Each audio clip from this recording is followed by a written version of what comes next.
share and subscribe to Vishwasam.in. Railway శాఖకు సంబంధించి అభివృద్ధి కార్యక్రమాలు ప్రారంభించడానికి ఈ ప్రాజెక్టులను జాతికి అంకితం చేయడానికి మా ప్రభుత్వం ఏర్పడిన తర్వాత మొట్టమొదటిసారి తెలంగాణ రాష్ట్రం ఆదిలాబాద్కు రావడాన్ని 4 కోట్ల తెలంగాణ ప్రజల తరఫున వారికి అఖండమైన స్వాగతం పలుకుతున్నాం.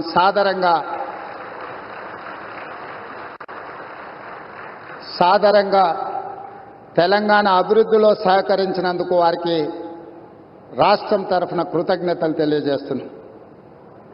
ఈరోజు జాతీయ రహదారులు ఎన్టీపీసీ పవర్ ప్రాజెక్ట్ ఏదైతే ఉన్నదో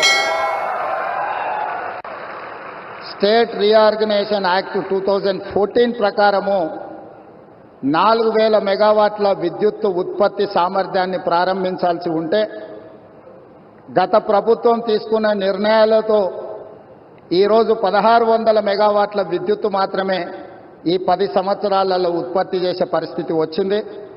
నేను ప్రధానమంత్రి గారి సమక్షంలో కేంద్ర మంత్రి కిషన్ రెడ్డి గారు, తెలంగాణ రాష్ట్ర గవర్నర్ తమిళిసై సౌందరరాజన్ గారు, మిత్రుడు స్థానిక ఎంపీ స్వయం బాబురావు గారు, మిత్రుడు ఎమ్మెల్యే స్థానిక శాసనసభ్యులు పాయల శంకర్ గారి సమక్షంలో నేను ఎన్టీపీసీ సంస్థకు నేను చెప్పదలుచుకున్నాను.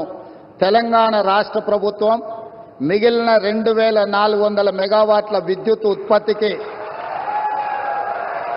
అన్ని రకాల అనుమతులు ఇచ్చి రాష్ట్ర ప్రభుత్వం తరఫున ఇవ్వవలసిన అన్ని రకాల అనుమతులను ఇచ్చి తెలంగాణ రాష్ట్ర పురోగతిలో మీరు ఉత్పత్తి చేసే విద్యుత్తు 85% మా రాష్ట్రానికే ఇవ్వబోతున్నారు. తెలంగాణ రాష్ట్రంలో వెలుగులు నింపబోతున్నారు. సంపూర్ణంగా మా ప్రభుత్వం ఎన్టీపీసీ సంస్థకు సహకరించి ఈ కార్యక్రమాన్ని ముందుకు తీసుకెళ్తామని చెప్పి వేదిక మీద నుంచి నేను మీకు చెప్పదలుచుకున్నాను. ఎప్పుడైనా రాష్ట్ర కేంద్ర ప్రభుత్వాల మధ్య ఘర్షణ వాతావరణం వస్తే అంతిమంగా అది ప్రజలకే నష్టం జరుగుతుంది.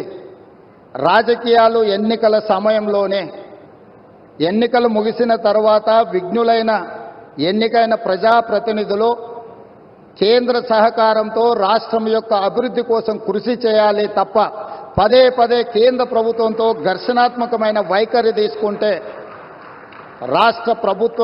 రాష్ట్రం అభివృద్ధిలో వెనుకబడుతుంది.